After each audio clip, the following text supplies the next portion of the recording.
Oke, udah kelihatan kan? Udah. Tadi kita Udah, sampai Kak. di sini. Ya.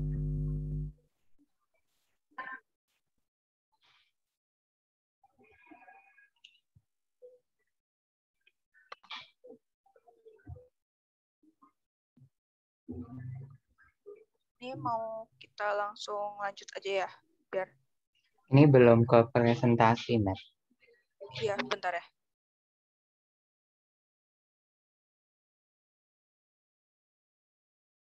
Oke, udah kan ya? Udah. Tadi kita sampai di harga barang lain. Nah, harga barang lain itu tadi ya, yang substitusi sama komplementer. Kalau misalkan harga barang substitusinya itu naik, nah penawaran barangnya ini bakal turun. Sebaliknya, kalau misalkan harga barang komplementer atau pelengkapnya ini naik, feedback ya. Aku mute, oke, udah di mute. Nah, sebaliknya kalau misalkan harga barang komplementernya ini naik, maka penawaran kita juga bakal bertambah. Lanjut ke faktor produksi. Nah, kalau harga faktor produksi ini, kalau kita sebagai penjual ya, kalau harga produksinya itu meningkat, maka penawaran kita bakal berkurang. Soalnya, misalkan tadinya 100.000 ini bisa buat beli 10 kg tepung untuk bikin 10 roti. Nah, tapi karena harga tepungnya ini naik, jadinya 10.000 itu cuma dapat 5 kilo buat bikin 5 roti. Nah, otomatis kuantitas penawarannya ini bakal ikut turun. Nah, kayak gitu. Nah, lanjut ada kebijakan pemerintah. Kebijakan pemerintah ini ada dua, ada pajak sama subsidi. Kalau misalkan pajak suatu barangnya ini naik, maka penawarannya ini bakal berkurang. Sebaliknya kalau misalkan subsidinya ini naik, subsidi itu bantuan dari pemerintah, maka penawarannya ini bakal bertambah. Terus lanjut ke jumlah pedagang. Nah, kalau jumlah pedagang ini jelas ya, semakin banyak jumlah pedagangnya ini, maka barang yang ditawarkan ini juga semakin banyak. Misalkan tadinya di suatu pasar ini yang jualan baju cuma 5 pedagang. Nah, terus nambah nih, jadi yang jualan baju ada 15. Nah, jadi jumlah barang yang ditawarkan di pasar tersebut juga otomatis makin banyak. Terus ke teknologi produksi. Teknologi produksi ini contohnya, di perusahaan A ini teknologinya udah maju. Dia itu bisa bikin lemari sehari 10. Nah, tapi di perusahaan yang B ini teknologinya masih belum maju, masih manual, masih pakai tangan. Nah, sehari ini dia cuma bisa bikin 3.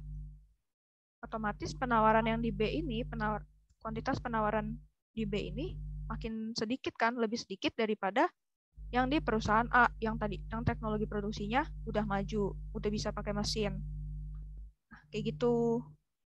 Sampai sini ada yang nggak ngerti nggak tentang permintaan sama penawaran yang udah aku jelasin?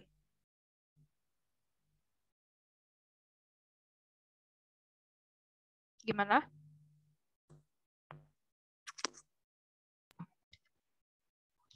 Kayaknya udah pada paham. Kak, maaf mau tanya. Ya. Yang terkait kebijakan pemerintah itu boleh diulang lagi nggak? Atau yang apa namanya? Aku agak bingung kalau misalnya kebijakan pemerintah terkait penawaran itu ada efeknya nggak? Misal kayak kalau dari negara itu harganya segini, tapi kalau di pasar juga beda atau gimana? Oh, iya. Kalau yang kamu bilang itu misalkan pemerintah misalkan netapinnya paling tinggi segini, tapi berarti pasar harus di bawah harga itu kan. Nah, itu beda bahasan. maksudnya ada namanya sendiri lagi. Itu sebenarnya bukan ke penawaran sih, tapi ya buat itu nantilah ada bahasannya. Kalau di kebijakan pemerintah ini ngebahasnya pajak sama subsidi. Nah, pajak itu misalkan kayak apa ya?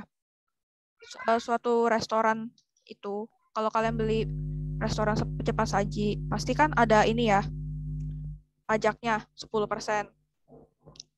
Nah, kayak gitu. Kalau misalkan subsidi ini, pemerintah ini nyubsidi apa namanya? Bahan makanan. Misal bahan makanan buat si penjual ini. Nah, otomatis si penjual ini tuh gak usah ngeluarin faktor produksinya. Dalam kata lain tuh faktor produksinya bakal lebih sedikit dikeluarkan kan harganya. Misalkan tadinya dia beli tepung nih sebulan bisa 500.000, tapi karena disubsidi sama pemerintah, dia cuma ngeluarinnya.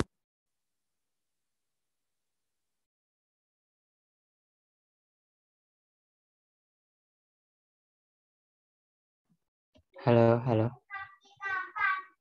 Media, kayaknya kamu keputus deh suaranya. Halo, apa aku? Tes. Udah Nah, kedengeran belum? udah. Oh, tadi keputus sampai mana? Sampai mana, guys? Gini. Kalau kebijakan pemerintah itu ada di sini tuh ada dua yang mempengaruhi penawaran. Ada yang pajak sama subsidi. Pajak itu contohnya kalau kita di restoran cepat saji itu, kita pasti dikenain pajak 10% kan. Nah, kalau subsidi itu pemerintah ini nyubsidi bahan makanan atau uang ke produsennya, ke penjualnya. Misalkan roti itu tadinya buat bikin roti ini keluarin biaya 500.000 per bulan. Karena disubsidi pemerintah, penjualnya ini cukup keluarin cuma 200.000. Nah, otomatis dia bakal memproduksi lebih banyak roti. Dia bakal menawarkan lebih banyak roti. Kuantitasnya bakal bertambah. Nah, kayak gitu. Jadi siapa ya? Mayang. Apakah sudah jelas atau mau tanya lagi? Udah jelas, Kak. Terima kasih. Oke. Jadi ini clear ya, yang penawaran sama permintaan. Oke, sekarang kita lanjut ke keseimbangan pasar.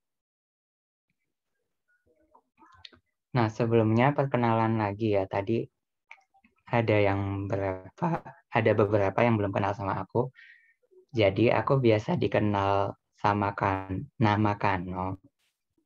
Tapi nama aku Mufid. Jadi kalau di WhatsApp kalian bisa nemuin Mufid kalau mau nanya-nanya soal. Oke, selanjutnya kita bakal bahas tentang keseimbangan pasar. Nah, di kurva sebelah kiri, kalian kan bisa lihat kalau di situ ada kurva demand dan kurva supply. Nah, di tengah-tengah itu ada yang titik yang dikasih nama equilibrium. Nah, equilibrium itu yang namanya keseimbangan pasar. Jadi, kalau pengertiannya, keseimbangan pasar adalah perpotongan antara kurva demand dan kurva supply. Nah, itu. Oke, lanjut, Medi.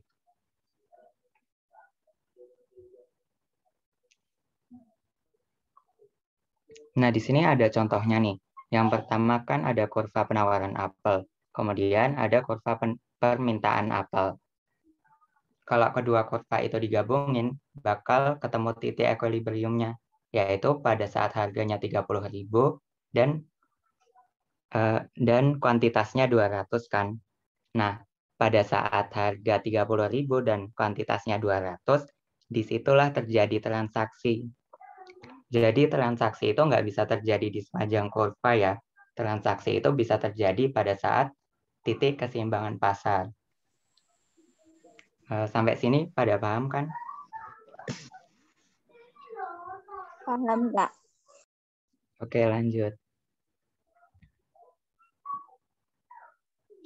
Kemudian ada pergerakan kurva. Tadi ada yang nanya ya tentang pergerakan kurva ini. Jadi, pergerakan kurva merupakan akibat dari perubahan pada harga, atau istilahnya itu movement along the curve.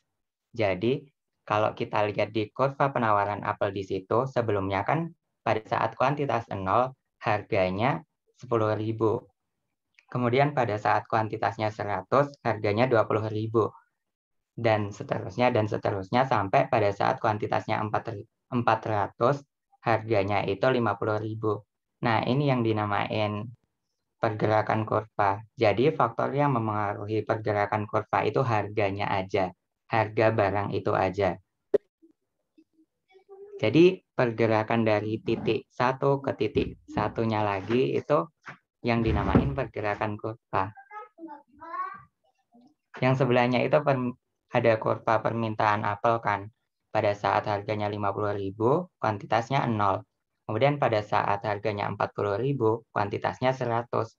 Dan seterusnya sampai pada saat harganya 10.000, kuantitasnya itu 400. Nah, dari titik-titik itu, bergerak dari kanan atas ke kiri bawah itu, dari kiri atas ke kanan bawah itu yang dinamain pergerakan kurva, yang disebabkan oleh harga aja. Ini sih yang harus teliti. Jadi cuman harga ya yang mengakibatkan pergerakan kurva. Oke, lanjut. Nah, tadi kalau tadi udah bahas tentang pergerakan kurva, yang di sini ada pergeseran kurva, atau bahasa Inggrisnya itu shifting. Kalau yang pergerakan tadi bahasa Inggrisnya moving. Nah, pergeseran kurva ini disebabkan oleh faktor selain harga. Jadi tadi kan kita udah bahas tuh sama Mbak Mede tentang faktor-faktor yang memengaruhi permintaan sama memengaruhi penawaran. Nah, faktor-faktor selain harga yang ada di situ memengaruhi pergeseran kurva ini. Contohnya kita bisa lihat di sini. Yang sebelah kiri dulu yang demand curve atau kurva permintaan. Di situ kan ada tanda kalau kurva demand 1 lebih kecil dari kurva demand, lebih kecil dari kurva demand 2. Jadi semakin ke kiri, kuantitasnya itu semakin berkurang. Kalau semakin ke kanan, kuantitasnya semakin bertambah. Nah, kita ambil satu contoh ya untuk demand ini. Misal tadi ada yang udah dijelasin Mbak Mede, kalau jumlah penduduk kan mengakibatkan perubahan pada permintaan ya. Nah, jumlah penduduk kan juga merupakan faktor selain harga. Nah, misal jumlah penduduknya bertambah, dari kurva D bakal geser ke D2. Dan kalau jumlah penduduknya berkurang, dari kurva D bakal bergeser ke kurva D1. Nah, yang harus diperhatiin itu kan ada harga barang itu sendiri sama harga barang lain. Nah, harga barang lain juga bisa mengakibatkan pergeseran kurva, bukan pergerakan kurva. Harga barang lain itu yang udah dijelasin Mbak Mede tadi. Ada harga komplementer, ada barang komplementer sama barang substitusi. Jadi, misal yang di permintaan ini ya, ada barang substitusi. Kita bahasnya bakso. Kemudian barang substitusinya kan mie ayam. Nah, kalau harga bakso ini meningkat, permintaan mie ayam kan akan bertambah. Soalnya, orang-orang yang tadinya langganan bakso bakal pindah ke mie ayam. Tadi kita bahas apa? Jadi, yang kita bahas itu bakso ya. Tadi kalau mie ayamnya harganya naik, orang-orang yang tadinya beli mie ayam bakal berpindah ke bakso. Jadinya kurva permintaan bakso bakal geser ke kanan. Dan sebaliknya, kalau misalnya harga mie ayamnya menurun, orang-orang yang langganan bakso bakal pindah ke mie ayam. Sehingga bikin permintaan baksonya berkurang dan kurvanya geser ke kiri. Nah, kalau penawaran sebenarnya sama aja. Faktor-faktornya juga faktor selain harga barang itu sendiri ya. Di sini udah dijelasin juga kalau S2 itu lebih kecil dari S dan S itu lebih kecil dari S1. Ya, intinya sama aja sih. Sampai sini ada yang mau ditanyain dulu nggak? Yang tentang pergerakan sama pergeseran kurva.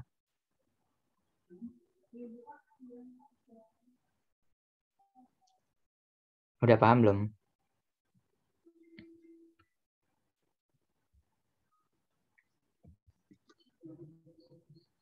Oke, lanjut ya.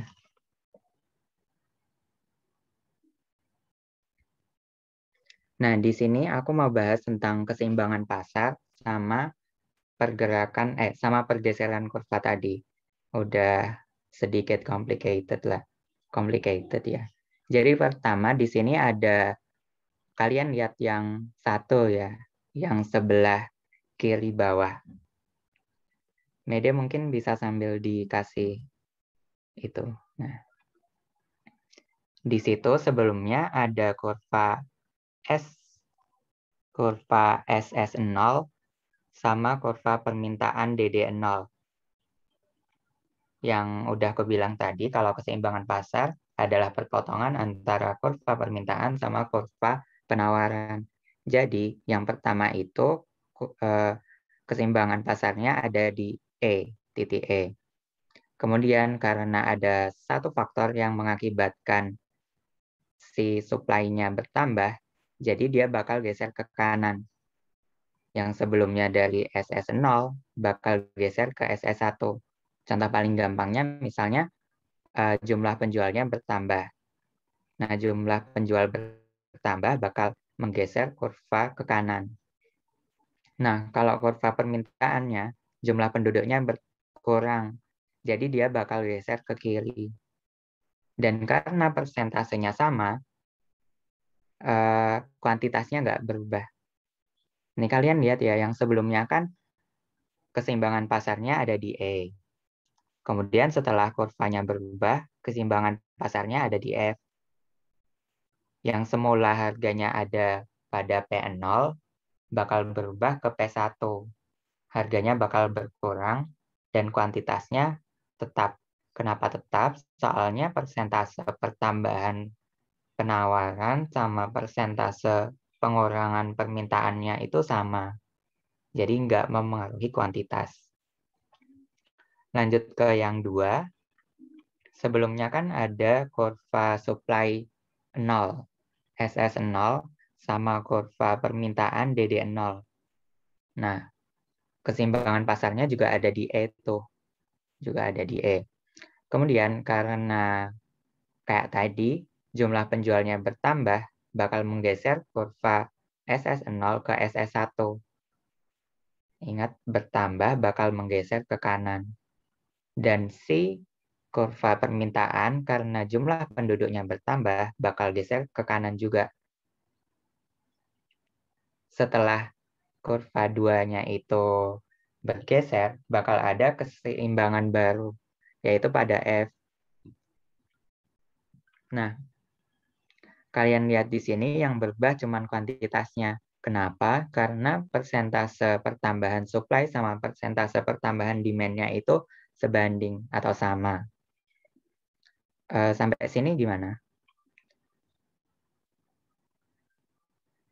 Ini sebenarnya nggak perlu ditulis ya, kalian perlu memahami aja sama mengingat-ingat dikit lah.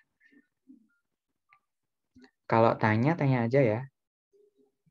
Kalau ada yang kurang jelas gitu.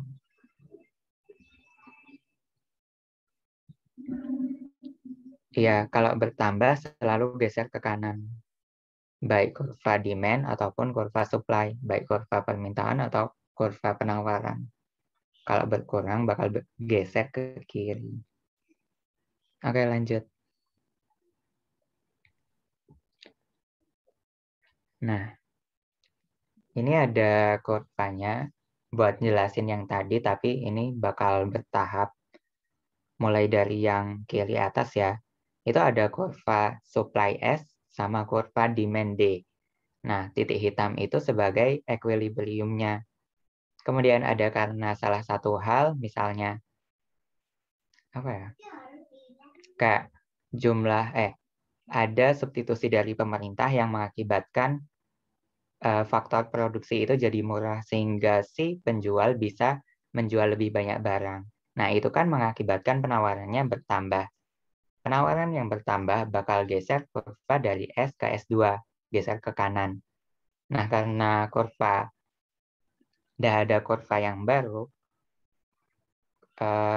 keseimbangan pasarnya juga bakal ada yang baru, yaitu perpotongan antara kurva S2 sama kurva demand D. Nah, kalau kita lihat-lihat ya, ini keseimbangan pasar yang baru itu gimana? Coba jawab. Apakah harganya naik, apa turun, kuantitasnya naik atau turun? Gimana? Harus paham ya. Kalau nggak paham, tanya aja. Sekarang udah jam 20.21. Lanjut aja deh. Yang kemudian ada, kan tadi udah sampai di kurva S2 sama kurva D. Nah, kurva demand-nya ini bakal bergeser ke kanan juga, bakal bertambah karena salah satu faktor gitu. Dan hasilnya ada equilibrium baru, yaitu harganya lebih rendah dan kuantitasnya lebih banyak. Nah, sebenarnya yang bawah itu sama aja sih. Dan karena waktunya nggak banyak lagi, kita lanjut aja ya. Nah, setelah tadi kita bahas tentang keseimbangan pasar, bakal ada persamaan dan permintaan. Persamaan permintaan dan penawaran. Nah, tadi kan Kak Mede udah ngejelasin secara singkat ya. Nah, oke, lanjut. Nah, di sini yang pertama itu persamaan permintaan. Price demand sama dengan quantity demand plus C. P itu price dan Q itu quantity. Nah, minus seperti yang tadi Kak Mede bilang, karena gradien kurva permintaan itu ya minus karena kemiringannya menurun, slope-nya menurun, atau gradiennya menurun. Jadi, kalau kita bahas tentang permintaan dan penawaran ini butuh ilmu matematika ya. Ilmu matematika persamaan garis. Nah, yang gradien-gradien atau kemiringan atau slope. Kemudian ada persamaan penawaran. PS sama dengan QS plus C plus C, yaitu price supply sama dengan quantity supply plus C. Nah, kenapa dia positif? Soalnya kemiringannya itu positif, gradiennya positif atau slope-nya positif. Kan dia naik ke kanan atas ya. Yang harus kalian gampangnya itu kalau dia menurun, slope-nya pasti negatif. Kalau dia naik, slope-nya positif. Dan ini berlaku cuman di kuadran 1 ya. Nah, kemudian ada persamaan keseimbangan pasar. Tadi kan udah aku jelasin. Kalau perpotongan antara kurva permintaan sama kurva penawaran, ya namanya keseimbangan pasar.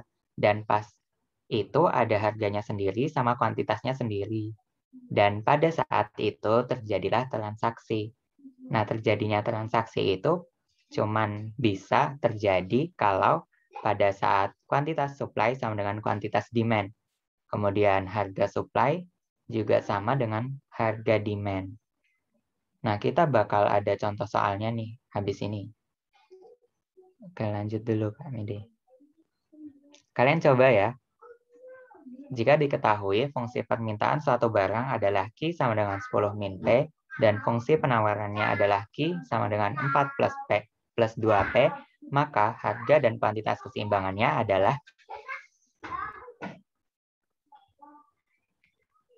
Oke, langsung bahas aja lah. Nanti post testnya bakal ada soal kayak gini. Kalian kerjain ya.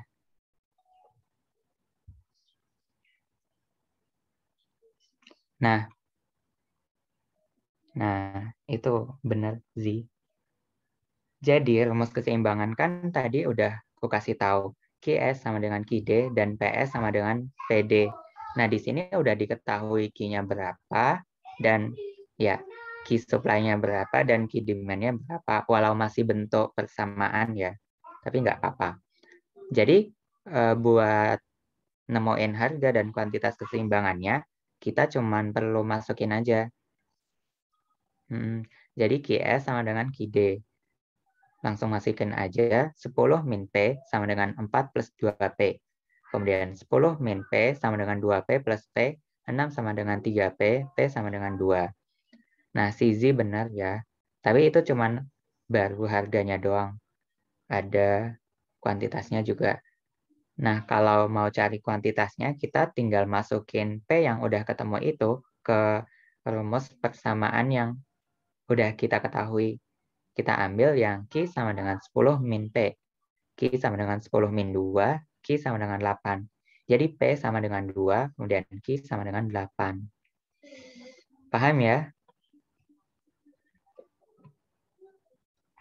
Ada yang belum paham? Ada yang mau ditanyain? Oke. Oke, lanjut, Mede. Nah, ini udah pakai persamaan garis nih. Diketahui pada saat harga sebuah barang sebesar 8, kuantitas permintaannya berjumlah 1. Sedangkan pada saat harga 2, kuantitas permintaannya berjumlah 4. Tentukan fungsi permintaan barang tersebut. Next.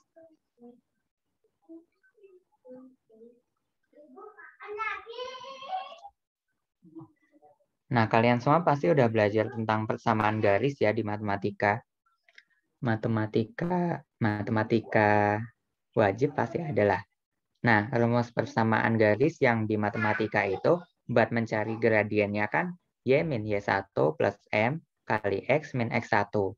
Nah, karena di sini kita ngerjain soal ekonomi, rumusnya berubah dikit nih.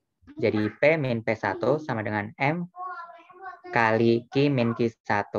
Kenapa Y berubah jadi P, kemudian X berubah jadi Q? Karena kalau kita lihat di kurvanya, P itu ada di sumbu Y, sumbu vertikalnya. Kalau Q ada di sumbu X atau di sumbu horizontalnya. Nah, paham kan? Kemudian langkah pertama untuk ngerjain soal ini, kita tulis diketahuinya dulu. Karena baru pertama-pertama ya, jadi nggak apa-apa lah, agak ribet dikit. Jadi P sama dengan 8, P1 sama dengan 8, kemudian P2 sama dengan 2, Q1-nya 1, Q2-nya 4. Kita substitusi ke rumusnya langsung. Buat nyari ininya dulu, gradiennya dulu. Nah, 8 min 2 sama dengan M kali 1 min 4. 6 sama dengan M kali min 3, M sama dengan min 2. Nah, gradiennya negatif kan? Sesuai sama yang tadi kita bahas. Karena kita soalnya ini permintaan, ya gradiennya bakal negatif. Oke, kemudian kita buat nyari fungsinya. Kita cuman perlu masukin salah satu aja ya ke rumusnya. Kita bakal masukin P1 sama Q1-nya, yaitu P sama dengan 2 sama Q sama dengan 4. Jadi P min 2 sama dengan min 2 kali Q min 4. P sama dengan min 2Q plus 8 plus 2. P sama dengan min 2Q plus 10. Jadi itu fungsi permintaannya. Sesuai kan? Jadi nilainya itu negatif. Di sini kita bisa lihat yang kurva Y value itu, kalau kalian masukin pun bakal ketemunya ya sesuai. Kita coba aja ya. Di situ yang pojok kanan bawah, titik pojok kanan bawah.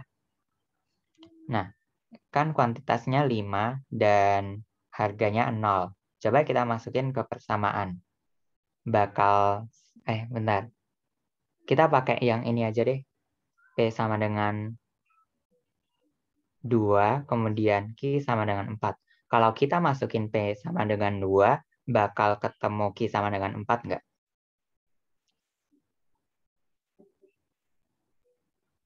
Gimana?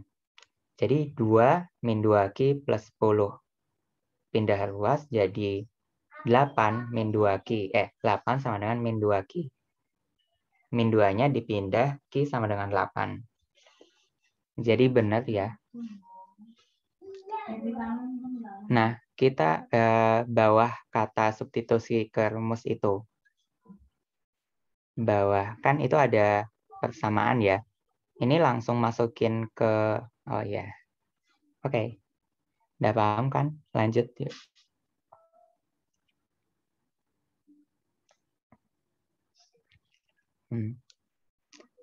Nah, silakan. Guys, lanjut ya. Dengarkan suaraku? Kedengaran kok.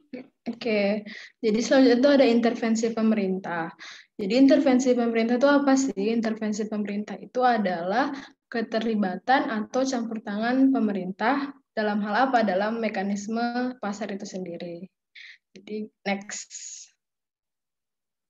Jadi salah satu dari intervensi pemerintah itu adalah kebijakan harga tertinggi atau price selling.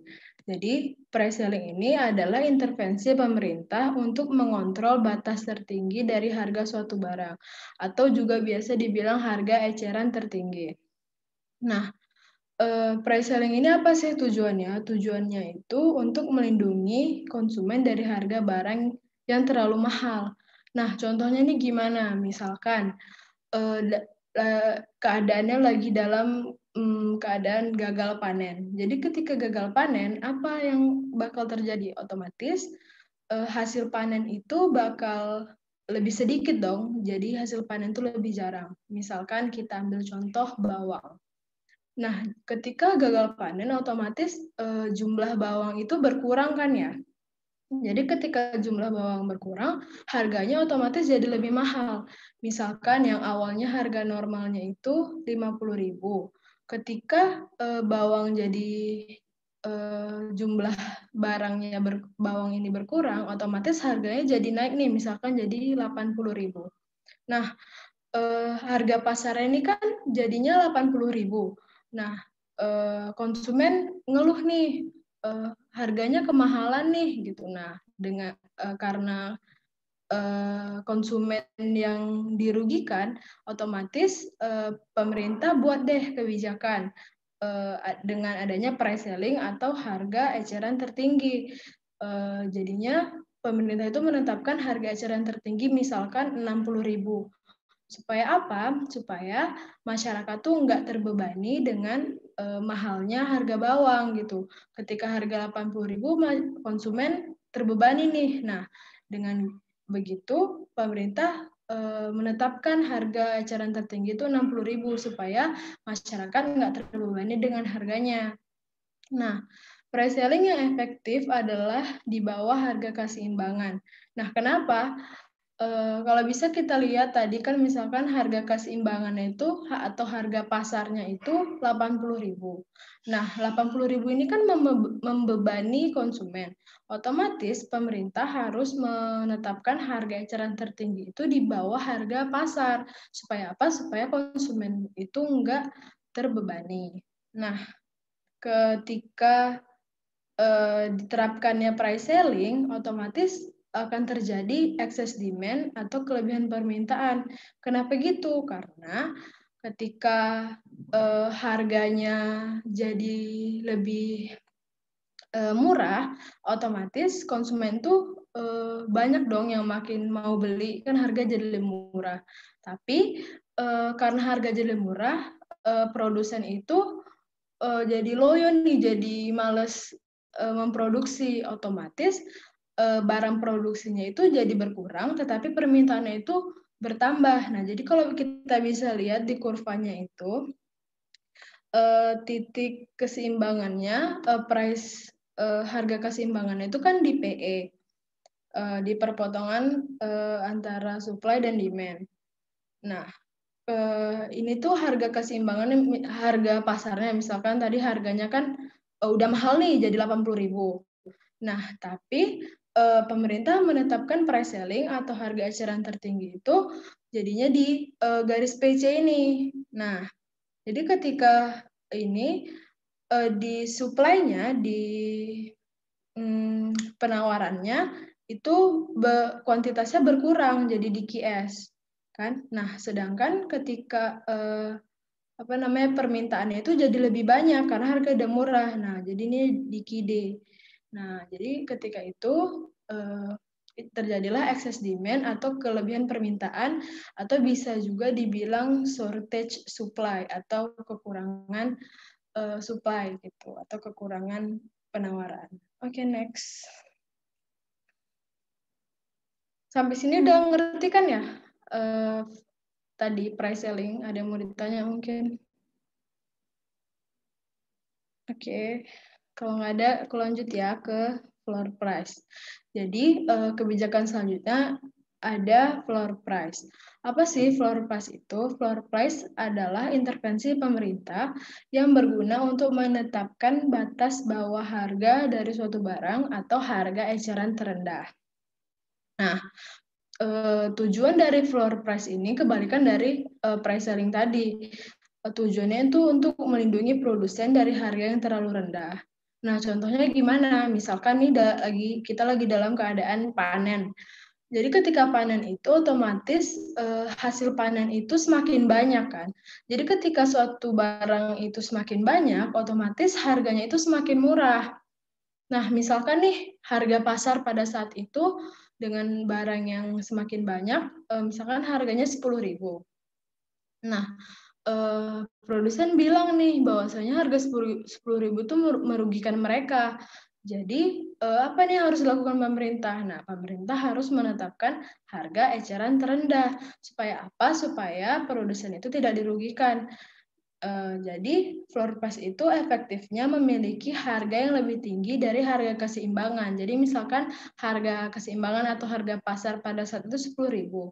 Jadi harga eceran terendah itu harus di atas 10.000 supaya apa?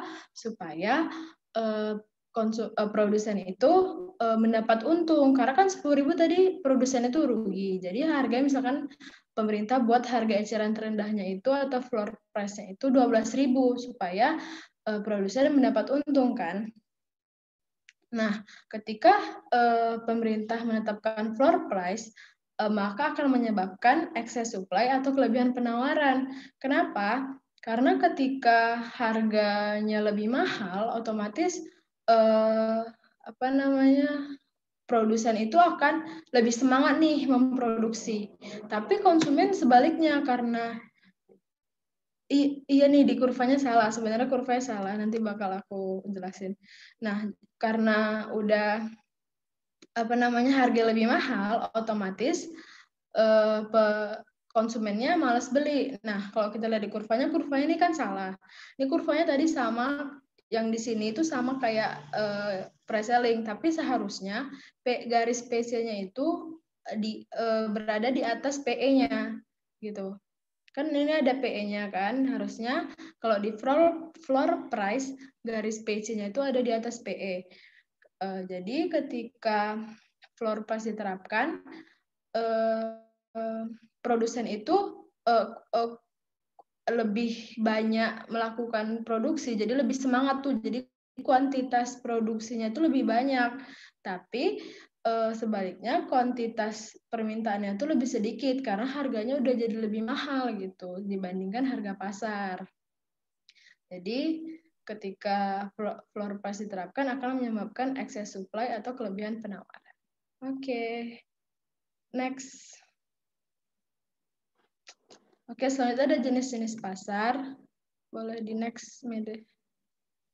Nah, jenis-jenis pasar yang pertama itu ada pasar persaingan sempurna. Jadi pasar persaingan sempurna ini adalah suatu struktur pasar yang mana terdapat banyak penjual dan pembeli. Dan setiap penjual ataupun pembeli tidak dapat mempengaruhi harga pasar. Nah, kalau di sini kan bisa kita lihat ciri-cirinya. Yang pertama itu terdapat banyak penjual, terus barang ini yang dijual jenisnya itu serupa atau homogen, jadi sama gitu kan. Terus penjual dan pembeli itu bebas masuk pasar, bebas masuk ataupun keluar pasar. Terus penjual itu sebagai price taker. Nah, jadi penjual itu bisa menentukan harga. Nah, yang kedua itu ada pasar monopolistik. Pasar monopolistik itu merupakan bentuk pasar antara pasar persaingan sempurna dan pasar monopoli. Nah, di pasar monopolistik ini terdiri dari beberapa penjual. Jadi penjual itu banyak gitu kan. Terus barang yang dijual tuh terdiferensiasi, bisa kayak atau enggak barangnya itu sama tapi dengan corak yang berbeda. Misalkan kayak handphone, terus laptop itu kan barangnya sama ya, tapi kan fungsi dan kelebihan dari masing-masing brand itu kan berbeda-beda gitu. Terus untuk masuk ke dalam pasar itu ada hambatan. Nah, di pasar monopolistik ini persaingan promosi melalui iklan itu aktif karena itu tadi misalkan barangnya itu kan sama tapi dengan corak berbeda. Misalkan kayak sabun atau baju itu kan dia sama sehingga promosinya itu lebih aktif untuk mempromosikan kelebihan dari barang-barang mereka sendiri gitu. Jadi supaya masyarakat tuh tertarik. Jadi promosi di pasar monopolistik ini tuh cenderung aktif. Udah dengar belum? Putus-putus ya? Kedengeran nggak sekarang? Kedengaran kok, kedengaran. Kedengeran kan? Oke, lanjut. Oke, lanjut ya. Yang ketiga tuh ada pasar oligopoli. Jadi ciri-ciri dari pasar oligopoli ini terdiri dari sedikit penjual, terus barang yang dijual tuh terdiferensiasi. Terus untuk masuk ke pasarnya ini hambatannya tuh besar gitu kan. Terus punya sedikit kekuatan pasar. Nah, yang terakhir itu ada pasar monopoli. Nah, pasar monopoli ini adalah suatu bentuk pasar di mana hanya terdapat satu produsen atau satu supplier dan produsen ini tuh menghasilkan barang yang tidak secara dekat memiliki substitusi. Jadi maksudnya kayak nggak ada saingannya gitu. Jadi dia cuman sendiri gitu. Misalkan contohnya kayak PDAM atau PLN. Jadi kan mereka itu nggak ada perusahaan swasta ataupun perusahaan lain yang maksudnya bisa menyaingi mereka secara ketat gitu. Jadinya mereka tuh kan sendiri gitu karena nggak ada yang bisa menghasilkan air ataupun listrik, perusahaan yang bisa menghasilkan air ataupun listrik gitu kan, kayak PDAM atau nggak PLN. Nah, ciri-cirinya itu hanya ada satu perusahaan. Terus barang yang dijual itu bersifat substitusi. Nah, hambatan untuk masuk itu juga sangat besar karena di pasar monopoli ini itu barang-barang yang dihasilkan cenderung unik gitu. Jadi dia enggak bisa diproduksi sama perusahaan lain. Nah, di pasar monopoli ini penjual tuh bersifat price maker karena itu tadi mereka nggak ada saingannya, terus nggak ada lawannya, jadi mereka bebas gitu menentukan harga untuk barang mereka sendiri gitu. Misalkan kayak Pertamina gitu. Jadinya mereka nggak memiliki acuan untuk buat harga, jadi mereka tinggal buat harga sendiri gitu. Oke. Mungkin ada yang mau ditanya?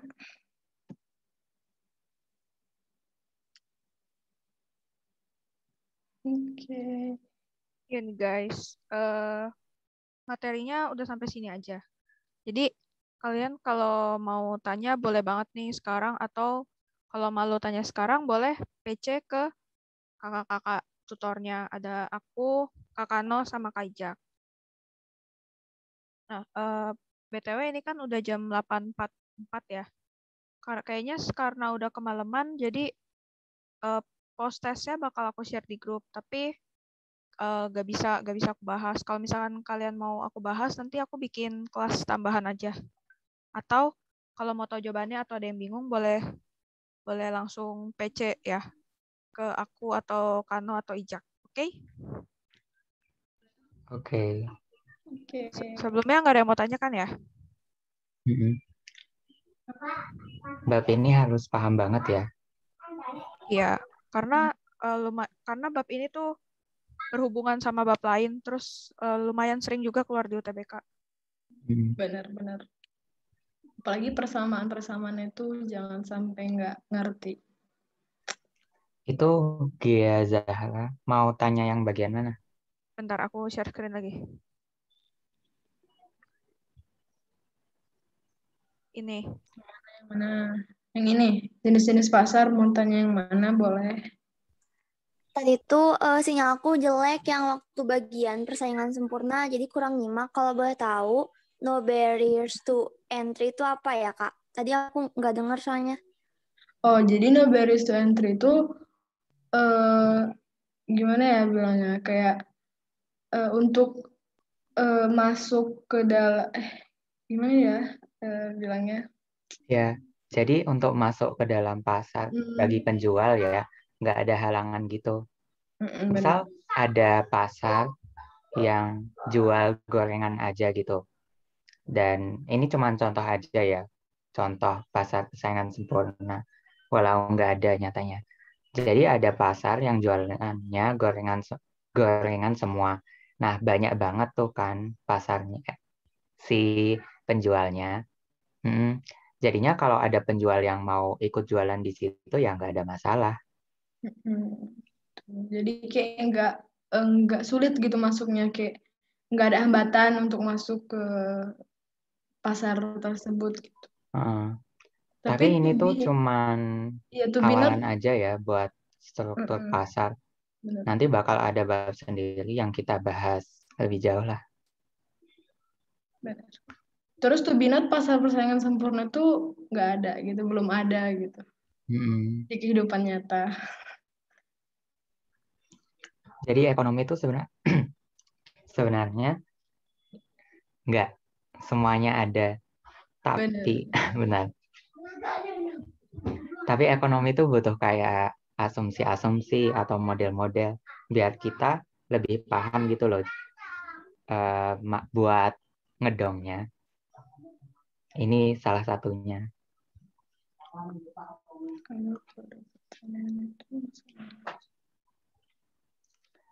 Kalau Maksudnya gimana itu? maksudnya masuk kemana gitu ya? Kalau produk pertanian tuh kayaknya monopolistik deh, soalnya kan dia sama-sama hasil pertanian tapi berbeda gitu kan, beda-beda jenisnya, tapi sama-sama hasil pertanian. Terus terdiri dari beberapa penjual juga gitu. Nah, masuknya juga kan nggak gampang gitu kan, masuk eh, ke dalam pasar itu. Kalau pasar itu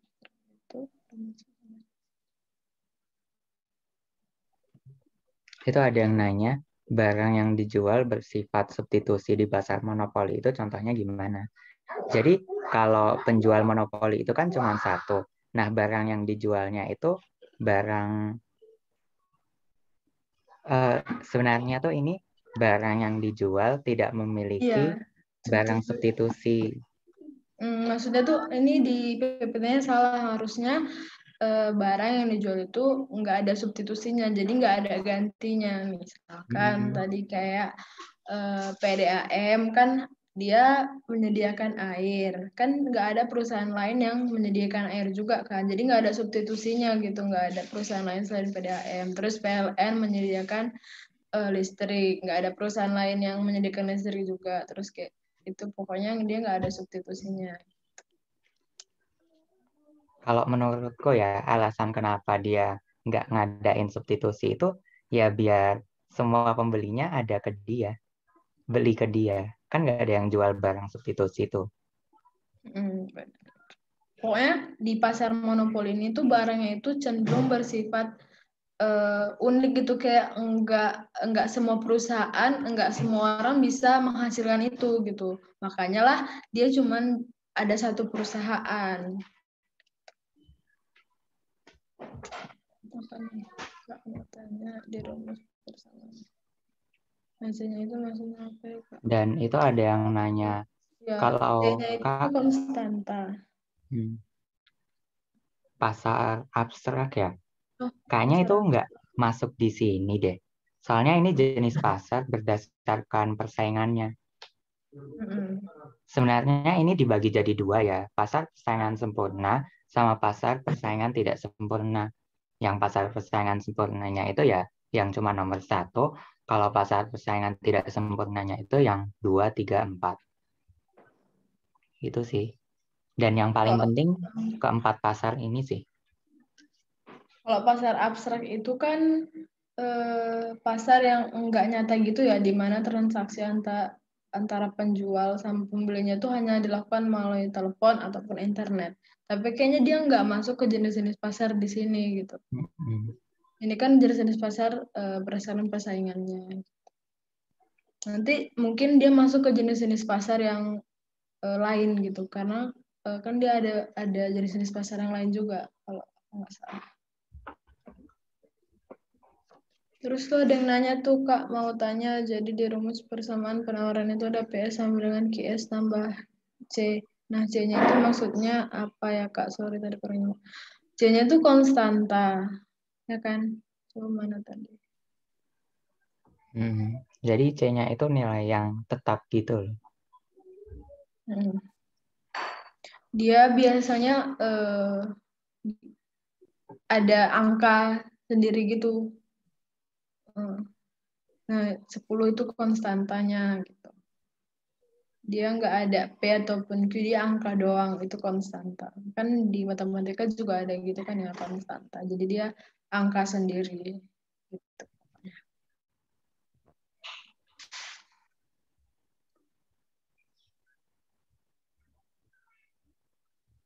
Elastisitas. Elastisitas kayaknya nanti ada bab lain deh. Iya, setahu Ada aku. bab lain. Mungkin, tapi kalau dijelaskan secara singkat, elastisitas itu...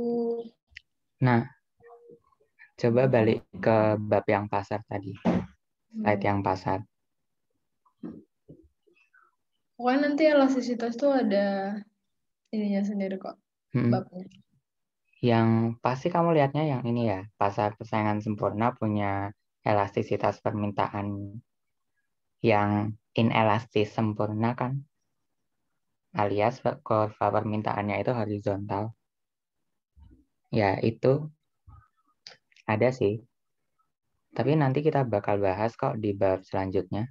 Ya soalnya nanti elastisitas tuh lumayan complicated juga, soalnya nggak bisa dijelaskan secara singkat.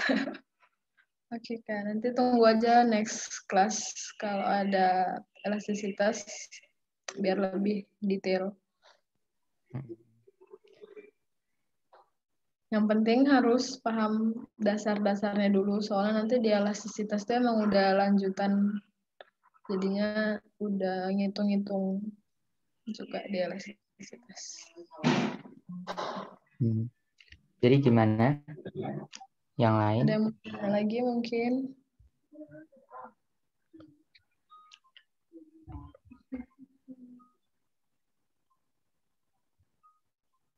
Mungkin ada yang mau tanya lagi? Boleh ditanya lagi. Aku mau nanya, boleh? Boleh. Kan di pergeseran kurva permintaan itu, faktornya itu ada yang harga barang komplementer. Nah, kalau dia naik, dia geser ke kiri. Kalau dia turun, geser ke kanan. Itu maksudnya apa ya, Kak? Kalau nggak salah nggak ada di PPT. Ya kebanyakan emang nggak ada sih. Soalnya yang perlu kita lakuin tuh ya, apa namanya, mahamin aja. Nah, misalkan nih tadi kan, kamu kan maksudnya nanya kenapa gitu barang komplementer kok ketika barang komplementer naik, kenapa geser ke kiri, gitu kan maksudnya, apa gimana? Ya Kak, kayak gitu Kak.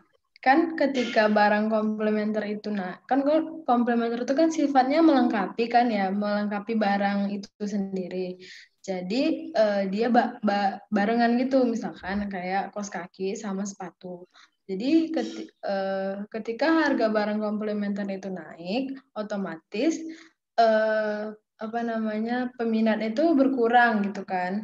Nah, ketika barang komplementer ini peminatnya berkurang, otomatis barang itu sendiri itu peminatnya berkurang. Jadi ketika barang itu sendiri kuantitasnya berkurang, makanya dia geser ke kiri gitu.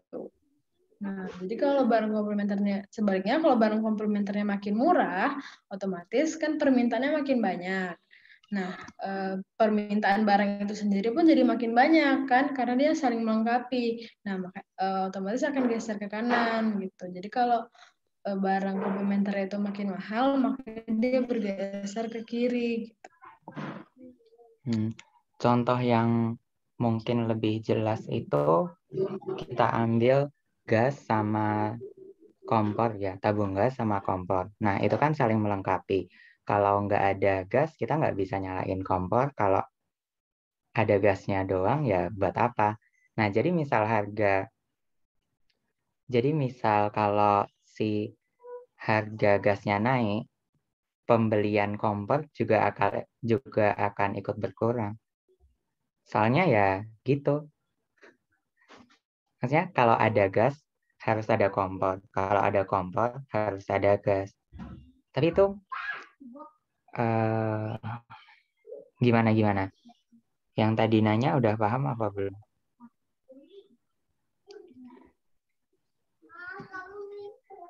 Yang mana tadi nanya udah hilang. Oh, ini. Pokoknya intinya kalau dia barang komplementer itu dia berbanding lurus gitu. Jadinya dia saling melengkapi. Tapi kalau barang substitusi itu berbanding terbalik. Jadi misalkan yang satu naik, yang satu turun. Yang satu turun, yang satu naik. Itu barang substitusi. Tapi kalau barang komplementer itu berbanding lurus. Yang satu naik, yang satu lagi juga naik. Yang satu turun, yang satu lagi juga turun. Pokoknya gampangnya gitu aja. Memang kadang di situ complicated sih. Jadi harus benar-benar dipahami. Iya, thank you yang udah join. Boleh live duluan atau kalau ada yang mau masih nanya, boleh nanya. Kayaknya udah dulu deh, kalau yang mau keluar silahkan. Makasih ya udah join. Makasih. Benar-benar. Makasih, Kak. Sama.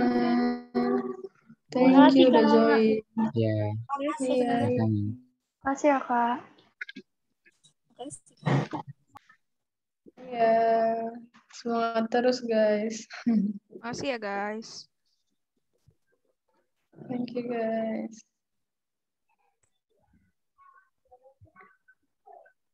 Iya, sama-sama.